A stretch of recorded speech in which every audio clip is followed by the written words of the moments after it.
year's 1995, and your friend Josh from Blockbuster Get a Blockbuster now. pages you that there's a new event in town. You both hop into his car, take 17 minutes to roll down the windows, and cruise your way on over to the Los Angeles Convention Center to attend the Electronics Entertainment Expo.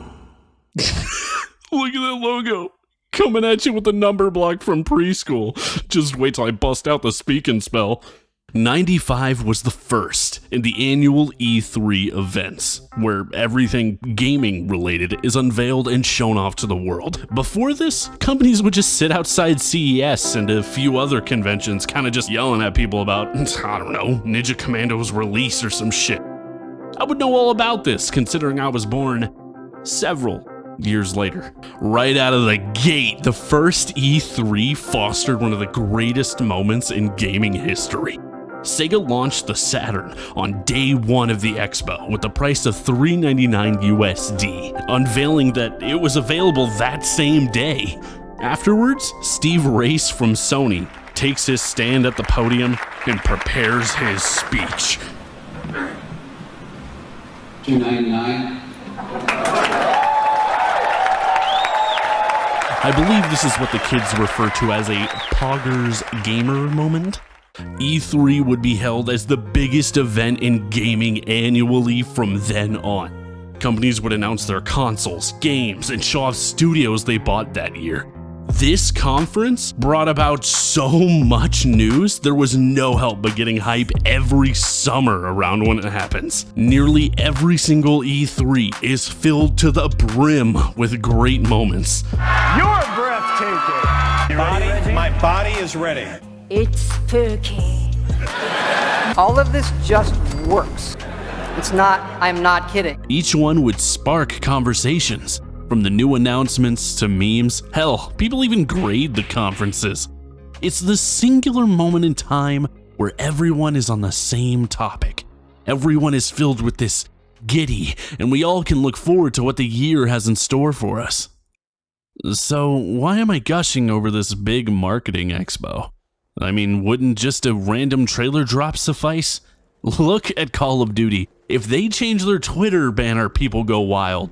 They don't need a big show to announce the next game. So why is this collection of trailers interrupted by someone who clearly makes more money than you so important? Well, at least to me, it's special. E3 at its core is a showcase of achievements, be it in technology, design, or storytelling. It's an appreciation for this stupid little hobby many of us have, blown up to a massive scale for all of the world to see. So when this time of year rolls around, I can't help but ooze with excitement. I've kind of made it a tradition to sit and watch nearly every conference every year with some of my friends. Let me tell you, when Phil Spencer comes on, we know it's gonna be a riot. Dude, no fucking Ooh, wait. it's Phil Spencer. It's Phil Spencer. Yeah, Dude. let's go. Nothing gets me riled up like when I hear Phil say that magic word. Gaming. Gamers. Gaming. Games. Gaming. Gamers. Games. Game. World premiere. Games. Game. Exclusive. Games. Gaming. Games. Gamers. Exclusive. Gaming. Game Pass. Gaming. Gamers. Gaming. You can't tell me that hasn't convinced you that Phil Spencer's a legend walking among us. It's such a fucking stupid joke. I even put his fucking face in the crew guy. I've always enjoyed this short time of just pure video games. I get this feeling of elation right before a conference.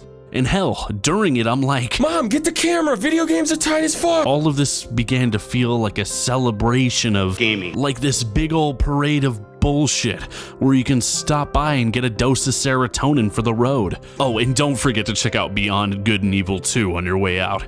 Or else you'll forget it was announced back in 2017. Obviously, with such a big event, there's gonna be, let's say, secrets that get out. And of course, just about every E3, at least from 2015 onward, has been sprayed like a hose days or even hours before going live. Leaks have become this norm when it comes to video game reveals that it's honestly ruined a lot of exciting moments. 2018 had a notorious Walmart leak showing details of the then unannounced Gears 5, Rage 2, and Devil May Cry 5 amongst a few others.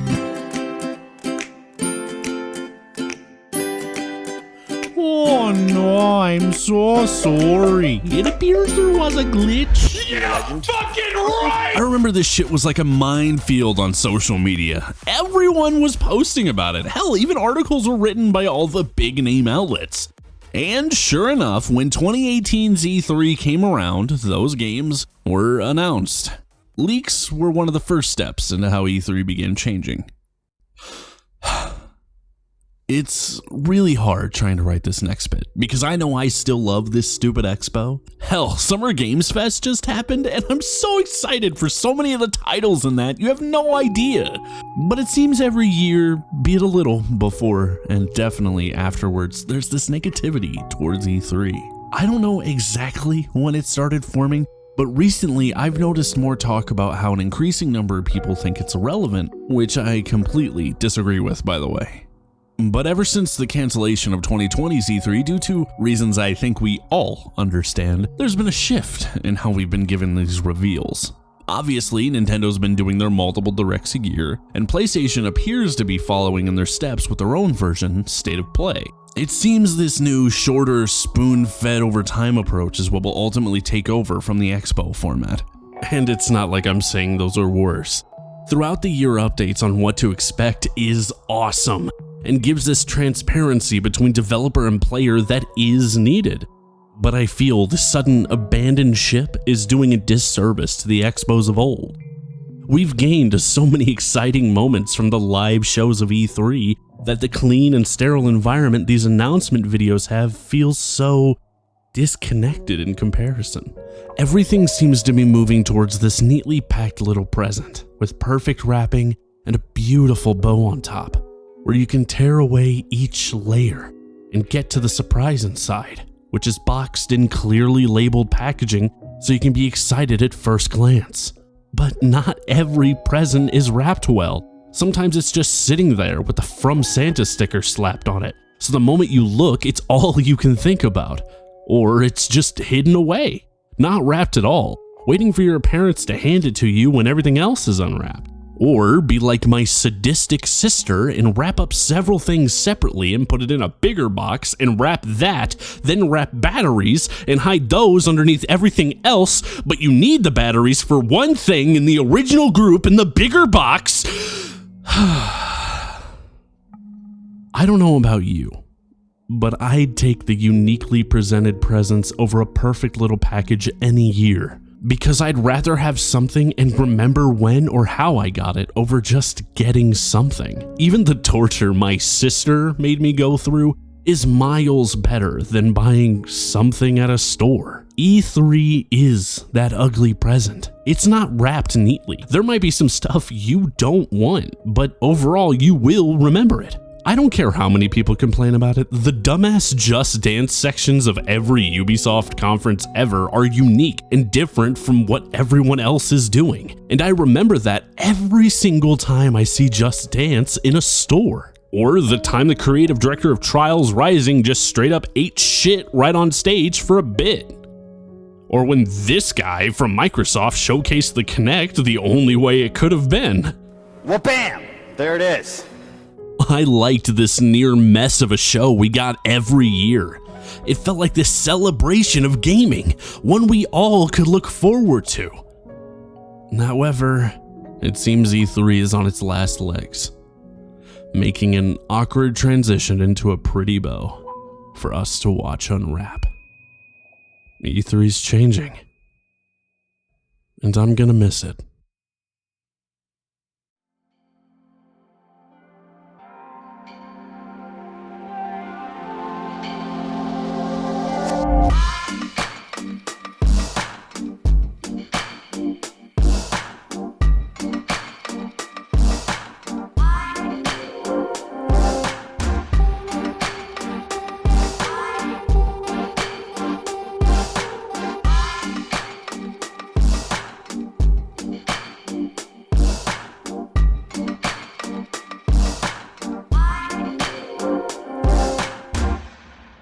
See ya.